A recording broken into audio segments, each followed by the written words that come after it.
Dear students, let me begin this lecture with a map. Now, this map is a map of a village and these are footpaths, these are houses, households, different households, and the household which have been circled, this household, these are the worst of households. Means we also distinguish between well off or normal or rich households on the one hand, these are all rich or normal households, and these encircled households are the worst of households. This is a temple and this is a well as these indicators show, and there are other structures. This is other structure.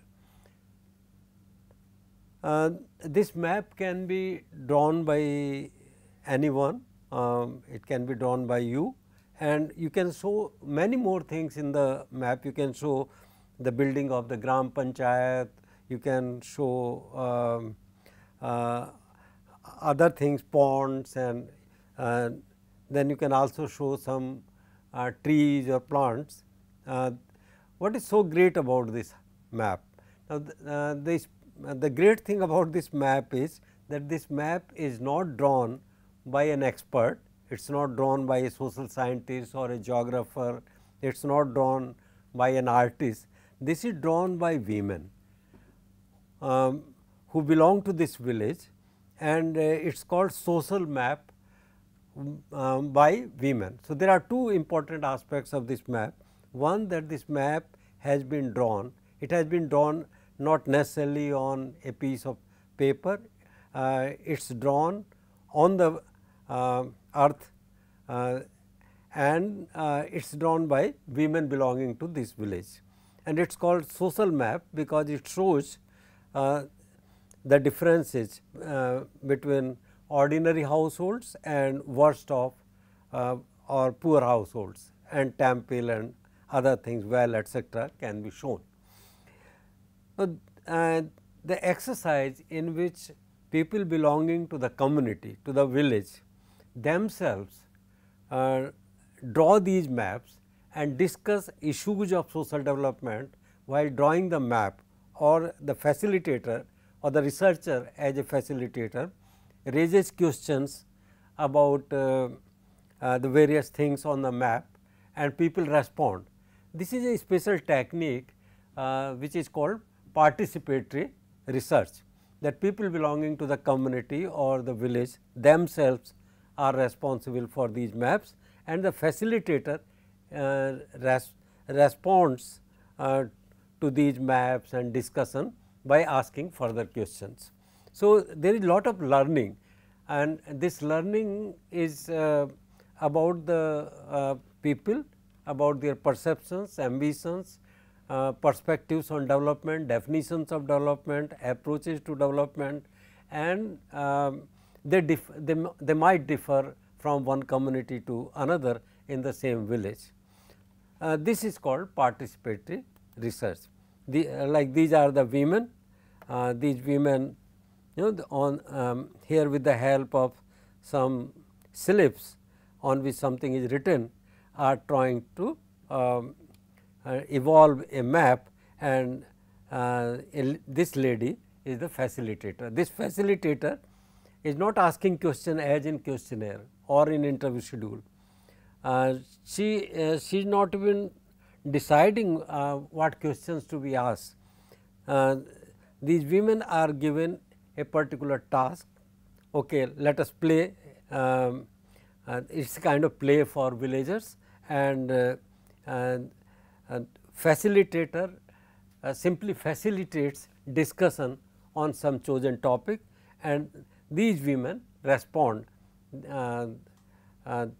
They can draw something with the help of pencil, or they can put up stones and we count number of stones, they make circles, and this is how participatory research approach, sometime called RRA, sometime called PRA, participatory action research PRA, RRA means rapid rural appraisal. These techniques are used to elicit people's perspectives on development without using a structured interview schedule or questionnaire, or without using qualitative methods of interview or observations or other types. So, this RRA, rapid rural appraisal, here the term rapid may not necessarily indicate rapid. This rapid rural appraisal may be done in a very slow manner. You can spend hours together with community members, these women or men, discussing something, as long as they are available to you, they are interested in interacting with you, and this leads to quick understanding of rural sites, usually on topics related to development. And the facilitators may comprise of an interdisciplinary team of experts. There may be economists, sociologists, anthropologists, geographers, psychologists, or political scientists, depending on what is being discussed, and this discovers people's perspectives, which may be many. In the same village, there may be several perspectives on the developmental issues. So, this special technique of research in which we draw inferences or we make maps or Venn diagrams, also called chapati diagrams, is called participatory research technique, and this lecture will focus on this participatory research. The focus of this lecture is on rapid rural appraisal RRA and participatory rural appraisal PRA. Their philosophy, their approaches and contributions. Then we will also take up major domains of applications. I will give you some examples of social map. I have already given you one example of social map, and resources map and timeline, then Venn diagram, and then limitations and future scope of participatory methods. PRA, there are 5 major sources of PRA. This is participatory action research. One is agro-ecosystem analysis. Robert Chambers and others who founded this method applied this to basically study of agro-economic and ecosystem analysis. Cropping patterns, livelihood, environment, ecology, economics of rural settlements. Then applied anthropology. Anthropology is based on field work. This is a special kind of anthropology which called applied anthropology, in which we are using the idea of field work, but in place of the researcher making observations or interviewing people or key informants or gatekeepers or engaging them in say brainstorming sessions, as we have seen in situation analysis. Here here members of the community themselves throw maps, which becomes a play for them, through drawing of maps etc., explain things related to environment, development, migration, health, education. There are nowadays several fields in which PRA, RRA techniques have been used, and farming systems research, then rapid rural appraisal. Some works on PRA. For further understanding of PRA techniques, I would advise you to read the following books. I mentioned 3 books. One is by Robert Chambers, Rural Development, Putting the Last First. Putting the last first at the title of the book itself shows that Robert Chambers and his team are trying to understand issues connected to rural development, but from the perspective of the last person, means from the perspective of the worst of households rather than from the perspective of normal or ordinary or well off sections of society. Now, Chamber Roberts later on, this early book Putting the Last First was written in 1983. In 1997, he wrote another book, and the title of the book was Whose Reality Counts, Putting the First Last. And there is another book by Somesh Kumar. This is again a beautiful book in which a large number of maps, diagrams and techniques of participatory research, philosophy, history, applications etc., are given, and you can learn PRA techniques easily from there, from so many diagrams that they have given, and this book was written in 2002. So, you can make use of this book also. In addition, Neela Mukherjee has published several books on development using participatory methods. They are published by the Concept of New Delhi, and you may also like to read some material from there. So, this PRA technique starts with disillusionment with questionnaire surveys in the field of development. Why? What is the disillusionment? Disillusionment is with their inadequacy, late results and inexactness. See, large scale surveys take lot of time.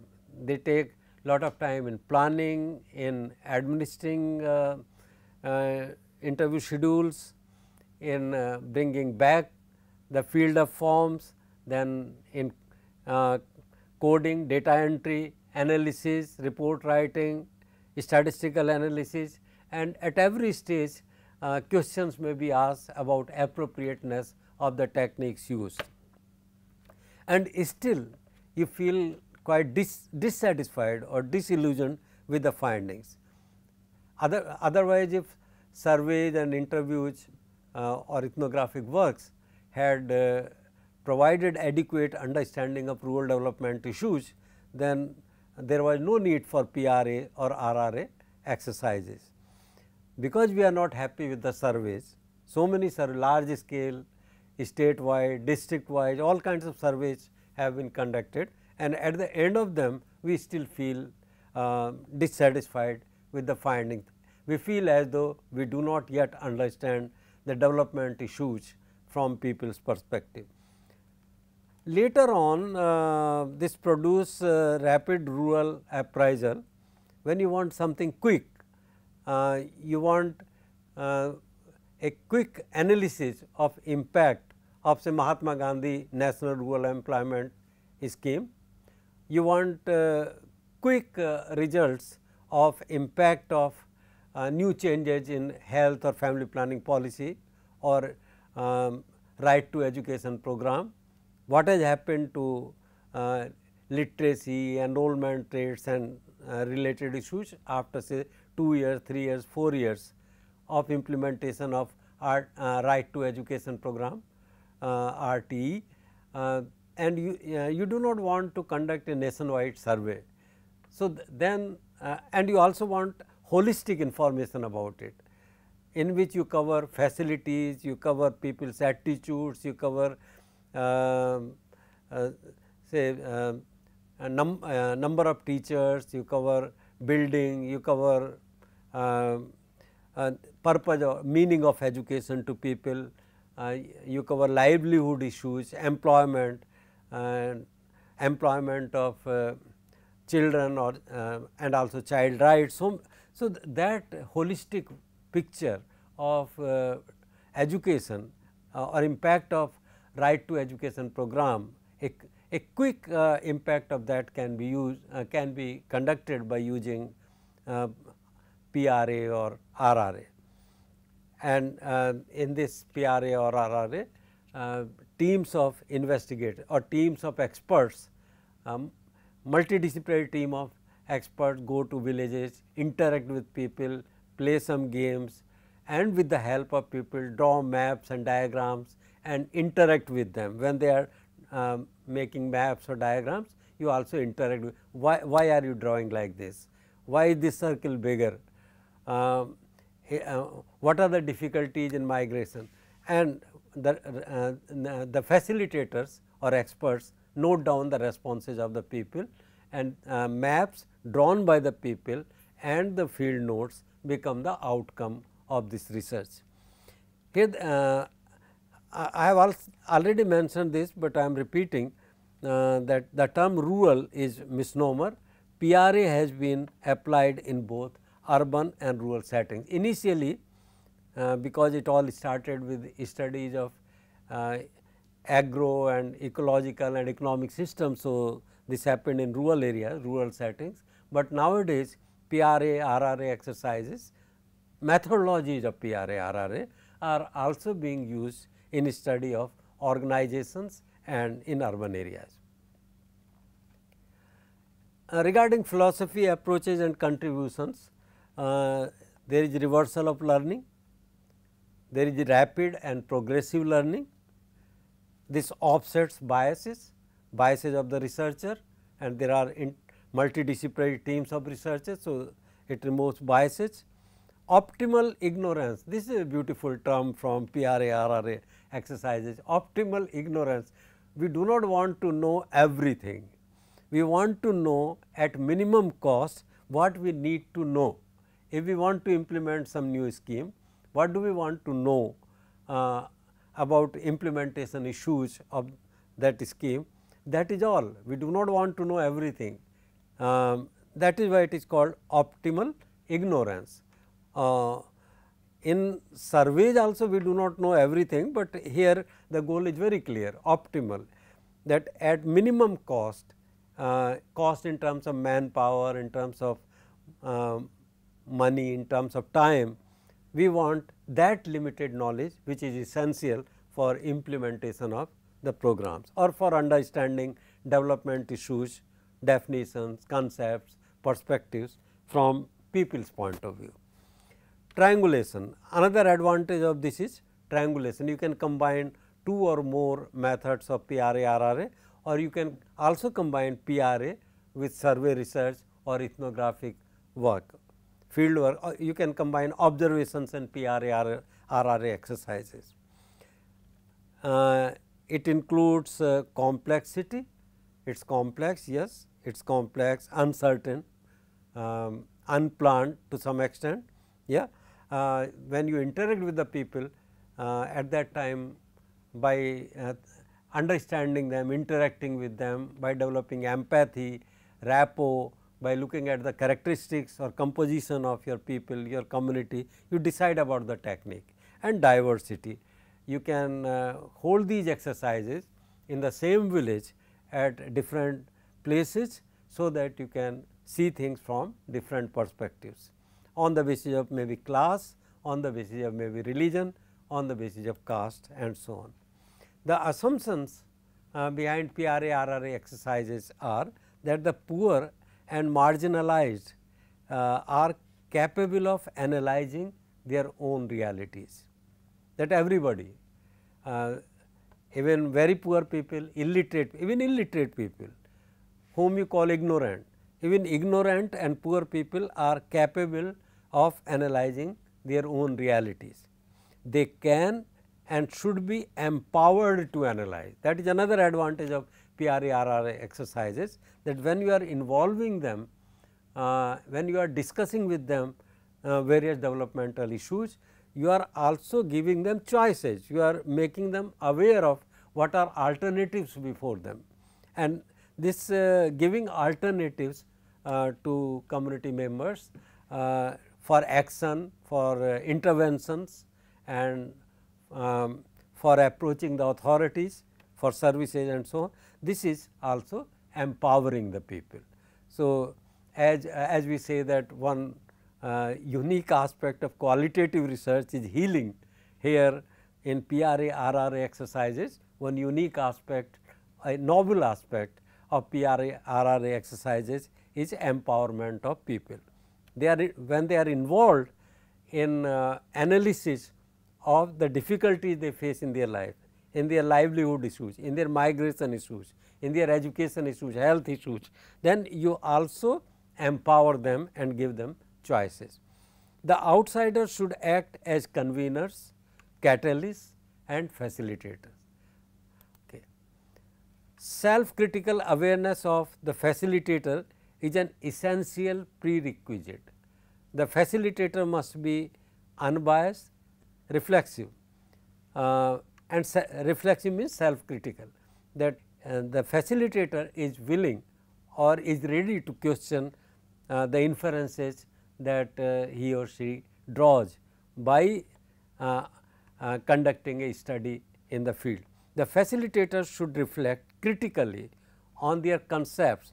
Is my concept okay, or does my concept match with the people's concepts? Am I seeing things from my value perspectives or from people's? Should I not make an effort to understand things from people's perspective by using value system of the people? Does my research reflect my attitudes or attitudes of the community and behavior on a regular basis? So, this is a continuous exercise. We can visit, revisit the same village, same community and learn continuously. So, so that we optimally know things, concepts and values of the people, attitudes of the people and understand their behavior on a regular basis. Then learning should be experiential in nature and based on principles of adult learning, means through communication, understanding communication. Major domains of applications of PRA RRA methods are space related PRA methods. I will show you some maps and diagrams regarding this space related PRA method, time related PRA methods, PRA relation method which aims at forming relationships between different concepts or different things. These methods are used creatively by the team of experts. As in qualitative research, methodologies or methods are not standardized. In PRA RRA also methods are not standardized. When you read Robert Chambers' books or you read Some's book or you read Neela Mukherjee's book, you certainly come to know what methods have been used in PRA and RRA in different settings and in different countries, but you need not confine to them. You know, it is unlike in quantitative methods, we tell you how to determine sample size, what are unbiased and efficient estimates of these things, and you have to use them only. But in PRA RRA exercises, you use methods creatively and reflexively. You can decide what your own methods should be. You can invent new methods or you can combine two or more methods which are given in the standard books. Space related PRA methods focus on drawing social maps. Social map, just right in the beginning of this lecture I showed you the social map, and this social map differentiated between rich or ordinary households on the one hand and worst off or poor households on the other. This also showed you a temple and a well and the roads. So, this is social map. You can show many more things. You can show communities, you can show age distribution, you can show literacy status, school and other things. Resource map, what kind of resources exist in the village with the help of a map, and I will give you an example of resource map. Mobility map, map means movement of people. Are people of the village non-migratory or they move? Where do they move? What distances do they cover? in which direction, for what purpose. Mobility maps can show that, or if people have come from other places, what are those other places, important places, how many people have come from there, how much distance they have travelled, and what is the aim of in migration. Those things can be shown. Services and opportunities map, and transect walk, you simply walk along the village road or outside and look at the quality of soil, cropping patterns, and size of land holding, presence of trees or forests or irrigation facilities or animals, whatever you want to see.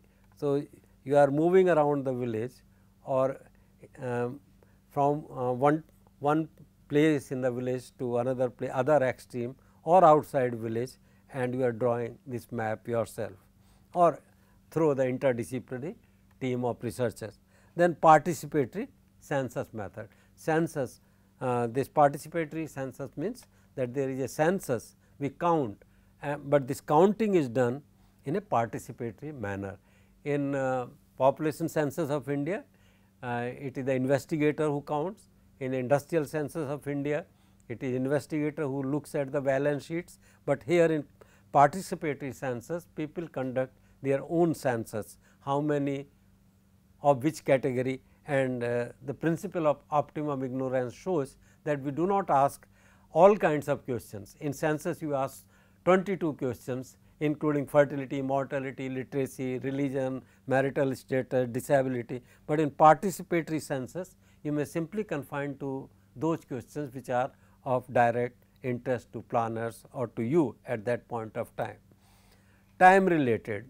Now, time related, I will show you some maps, timeline, trend analysis, seasonal diagram and dream map. In this presentation, some figures are reproduced from Somesh Kumar methods for community participation, some from Google images and some from our own experiences. So, this is a relational method, shows cause and effect diagram, impact. These are different methods which establish relationship, and these methods are cause and effect.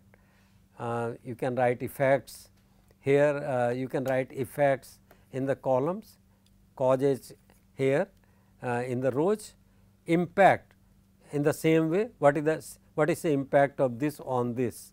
So, you can identify different things for study of impact and see what is the impact of this, impact of this, impact of this, and you can use systems diagram, algorithms, you can use Venn diagram, matrix ranking method, force field analysis and pie diagram for showing relationships between different things.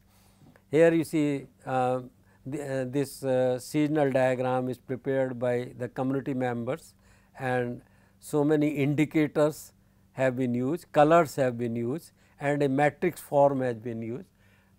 You can make use of such things creatively. You know, this seasonal diagram shows what are the values of these things. Say what is crop, this is what is cropping pattern, what about loans in different months, and so on, and month wise this information is provided by the community members, and you keep on asking questions. Actually, many things come out when you ask question about why are they showing these things in this month, why and why only this much, why not more, why not less, why did it increase from this month to this month. These kinds of questions can be asked. And then matrix ranking method, this I have taken from Google images.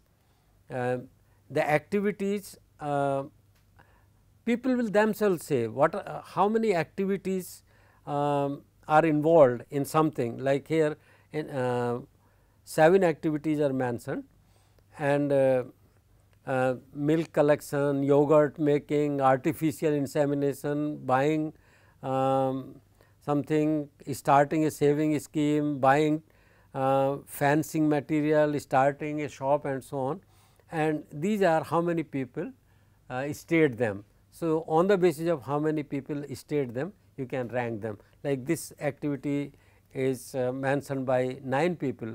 So, maximum number of people are reporting this activity, milk collection, and like imagine that you are asking the people what kind of activities should be started in this village for the benefit of most of the villagers, and most.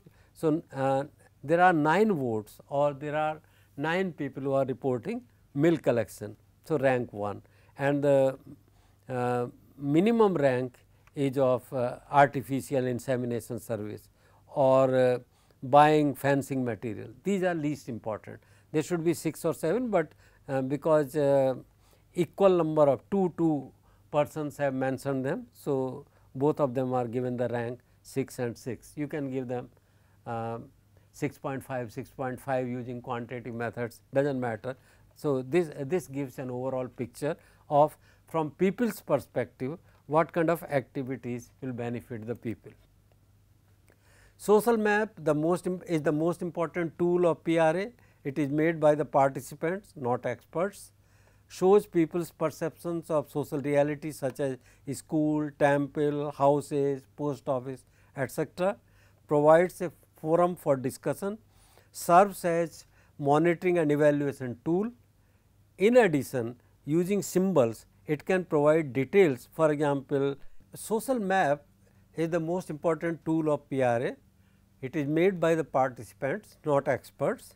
It shows people's perceptions of social reality such as schools, temples, houses, post office. You can include many more things here, like you can include panchayat office or hospital.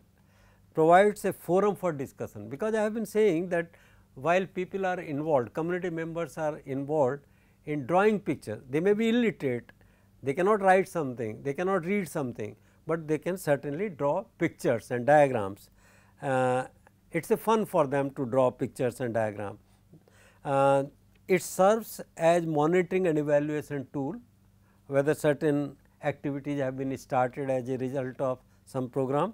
In addition, using symbols, it can provide details like exact number of boys and girls going to school, going to temple, going to post office or other things, going to hospital. Also you can show maybe by type of diseases. This is an example of social map of some village, and this is from Somesh Kumar's book figure 2.1. I have taken a photocopy of that.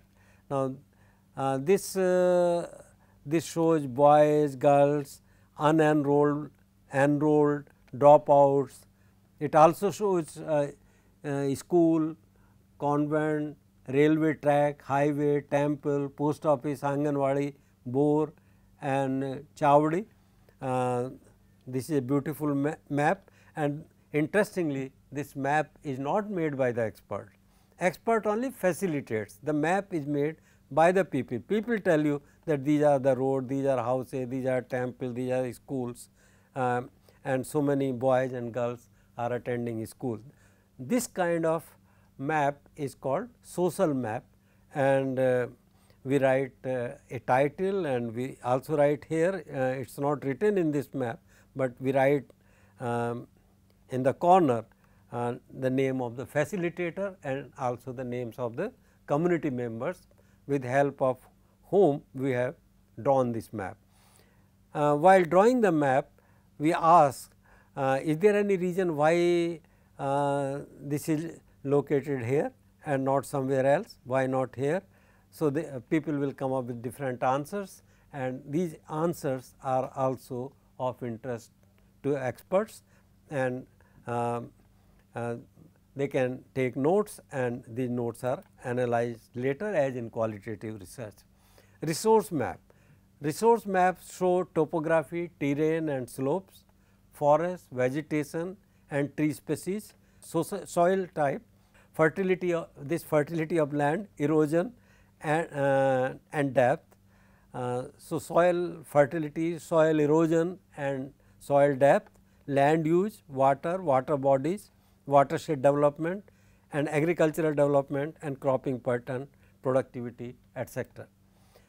There are also mobility maps for understanding mobility patterns, places of visit and frequency, distance, mode of transport, purpose of visit, preference and accessibility. Now, this is a mobility map from this I have taken from Google Images, but it is simple and this shows how the mobility maps can be drawn. These are this is the place where you are sitting and these are the places to which people move. More distant is a place from here, from the community, greater is the distance of migration, and the size of the circles can also show how frequent is the move. So, to which places and how frequently, and whether there is residence, working place, scientific conference, leisure, family reunion. The purposes can also be shown, they can be shown with the help of colors, like red is residence, blue is working place and so on. So, this is mobility map. This shows where do people belonging to this community go, how far, for what purpose, for and how frequently. The thickness of these lines show how frequently they move, like the highest thickness here means daily to 3 per week, and the line which is most thin shows one important return trip. So, this is one important return trip, and the thickest line this would be daily 2-3 per week. So, so many things can be shown with the help of mobility map. This is again an example of social map, which we have already discussed. Social map with group membership and well-being category details. This here we write date. This map was drawn on 17th April 1999. Facilitator was Srihari. Participants are these. These are names of the participants, and this map also makes a distinction between ST, SC and Muslims. So, wherever you find this indication, these houses are ST, these kinds of houses are BC, and these houses are Muslims. So, we can also distinguish between different castes and communities, and we can show on this map all these things. These are the people, and these are primary school, temple, with different symbols, with different indicators, you can show different things. This is social map. This is services and opportunities map. Okay. What are the services available to the village, and how far and in which direction, like this is high school, this is 10 kilometer, hospital is 10 kilometer, township government 10 kilometer, this station is only 3 kilometer, market is 15 kilometer, like this. So, you can this senior school is 30 kilometer. For senior level education, people have to move as much as 30 kilometers, and for airport people have to move again 30 kilometers. So, this services and opportunities map. These are the services that people will need, how distant they are, this is shown by this. Suppose you want, you also ask another question, how much cost is involved, say transportation cost is involved in travelling so much, that can also be shown. That can be shown, suppose I want to show that transportation cost, all this is 10 kilometer and this is also 10 kilometer, but because of differences in mode of transportation, this cost is 3 times the cost of this. So, I can ask the people to write some pieces of stones on these lines, and if they write 3 here and 1 here, so that will means this is 3 times the cost of 10 kilometer of high school. That going to hospital, although both are 10 kilometers, but going to hospital involves cost 3 times, or you can ask them to tell us in rupees how much cost is involved. So, if they cannot understand 5 rupees, 10 rupees, if they are not literate and have numeric sense, then you can ask them to make categories of cost, little bit, somewhat, moderate, affordable, very high, and accordingly with different colors or sizes you can show them. This is a timeline of epidemics in village Akbarpur, Kanpur. This is from a study in which I was also involved, and this shows that over the years what kind of epidemics. In 1990 there was measles and dengue. In 1995 means between 90 and 95 there was no epidemic. In 95 again it was malaria, 97 malaria, 99 malaria, 2000 dengue, 2006 eye infection and dengue. People are telling. Now, it is quite possible that they are telling dengue, but it was actually something else. We are not judging them, and we are not seeing things from medical experts point of view. We are seeing things from people's point of view. So, we can even ask a question like, do you think that there was a case of dengue in 1990?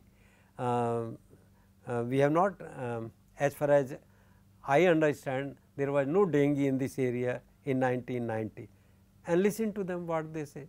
They may say various things, they may say nahi, you may say anything, but these were the cases of dengue, or they may say something else. So, note down and you get people's perspective. This is timeline 1985, 1998, 2000, village Mandhana, Kanpur, UP, again from our own study. Lack of food, there was so much, these so many circles show that there was so much lack of food in 1985. In 1998 it reduced, and in 2000 food, these are drought years, and there was again a severe shortage of food. Similarly, scarcity of water is very little. In this drought year there was less scarcity of water, say drinking water, there was more scarcity here and equal scarcity of water shown by 2 circles here. Migration, earlier migration was very less. In the second drought year there was more migration, double, you can say double the size of this migration, and then migration was tremendous. Lot of people migrated when the drought occurred third time in this period 1985 to 2000. Maybe now people got panicky and they thought that in this village droughts may be more frequent. Similarly, starvation, death. Trend analysis then and now, very simple. You ask people what was the situation 10 years ago, what is the situation now. Now, then extreme shortage of water, now drinking water is available, lack of irrigation, better irrigation, poor housing, stone houses, less diseases, malaria. Now, when This then and now was done by us in a village of Udaipur.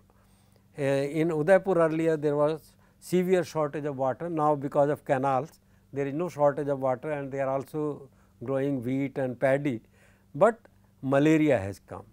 Earlier when there was no water there was no malaria, but now when there is more water then there is more malaria also. Seasonal diagram similarly can be drawn in different months or different seasons or different agricultural seasons or different quarters, and you can show whatever you want to show in terms of lines.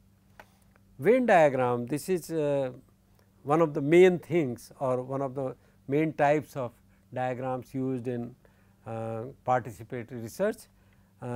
In simple Hindi they are also called chapati diagram, because the circles of Venn diagram look like chapatis, and using terminologies of people itself can be attractive to people. It represents individuals, castes, phenomena in the form of circles or chapatis, using them creatively to show the distances, differences, etc. Now, this is a Venn diagram of caste hierarchy, and this is one perspective. Maybe in one hamlet of a larger revenue village. So, in one hamlet when you meet people and ask them to show which castes are close to which other castes and which castes are more numerous, this bigger is the size of the circle, it means more numerous. So, like here caste 3 seems to be most numerous in this village, in this hamlet, and caste 1 comes after that, then caste 2 and lastly the caste 4.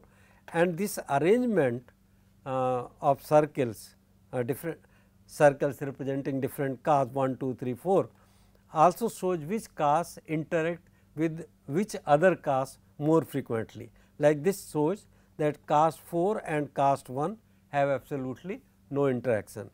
1 and 4 also do not interact with 2 and 3, but there is some relationship, some interaction between 2 and 3. Now, in the same village from the different hamlet you may find another picture. So, there is no standardization, and we also do not expect the same result by triangulation or multi-sited study. We expect people to differ. We expect that different people or people belonging to different hamlets or castes or communities or educational groups or income groups will produce different perspectives on development, interactions, facilities, quality of facilities, job satisfaction or overall well-being or subjective well-being or happiness or mental disorders, all these things. So, in the same village the other perspective says that caste 3 is most numerous and the lowest in size is caste C6. C6 is lowest in number, C3 they will not say C3, C2, they will give the exact name. They may say that Bhumihar Brahmins are maximum in this village and Kayasthas are least, and they will also show which caste is close to which other caste. In this C4 interacts with C3, there is some amount of commonness also which may arise because of education or similarity of occupation or things like that. This is the Venn diagram of institutional relationship, likewise cultural, religion, PRI, which interacts, which banking, watershed program, there is role of banking in watershed program, but there is no role of banking in culture and religion. So, this is a Venn diagram of relationship. This is again a map which shows a number of things in the village. These are ligands. In terms of ligands you can read them. Then you can also show in the field of health. Some people have tried this in the field of health, and you see in the diagram so many things are important. size of the circle, radius or circumference or size of the circle. This is one. Different these different circles show different diseases, and size of circle differs. Here it is written in the ligand that the size of the circle indicates perceived danger, that is bigger the circle, more dangerous the disease is. But you can tell people to show some other aspect of disease by the size of the circle. Size in itself or diagram in itself is not important. What is important is the optimal knowledge about the situation. So, you ask them, अच्छा ठीक है, tell us कि which threats are more, and this highest circle shows the tuberculosis. Threat of tuberculosis, people perceive danger of tuberculosis maximally and perceive the danger of fever less, like that. And then there are inside circles. You can ask about aspects of diseases, whether the disease is very costly to treat or less costly to treat, or for how much time does it make you incapable of functioning and it makes you dysfunctional. So, in terms of time, so many things. So, from this person's perspective, this is the disease pattern, and different aspects of diseases are shown. Similarly, here Venn diagram of institutional relationships, and there one is smooth lines, another diagram is shown with dotted lines. These are at two different points of time. Money lender, society cum fair price shop, and NGO. The positions of the three have changed over time, and this is shown by changes in or shifting of circles. Circles have expanded or narrowed down, like SAIT, importance of SAIT has declined, importance of this society cum fair price shop has expanded, and the importance of NGO in the life of villagers has also expanded. There are some, like with any other technique, there are limitations and future scope of participatory methods. Participatory methods require an interdisciplinary team of experts. It cannot be done by sociologists alone or economists alone, because the issues are complicated, complex and interdisciplinary. So, you require interdisciplinary teams of experts. You also require special aptitude, more people friendly, more open, more empathy, more sensitivity to people's problem. People's perspective, more sensitivity to people's perspective rather than managerial perspective or experts perspective. Then it is good for understanding people's perspective, but not for objective quantitative study. It cannot produce numbers. It is impractical for individual research scholars, though I am aware some PhD students have also used participatory methods in diverse field, in field like health, but this is better done by interdisciplinary teams of researchers, by organizations, and many international organizations have employed, like World Bank, such organizations have employed these techniques for understanding economic and agro and ecological systems, livelihood patterns, migratory patterns, malnutrition, disease patterns, and so on. For variety of reasons, and they have not been able to compete with quantitative survey based research or qualitative research, and in the academics they are not so popular. The importance of participatory research is increasing, no doubt, but still they are not so popular as survey or as qualitative method.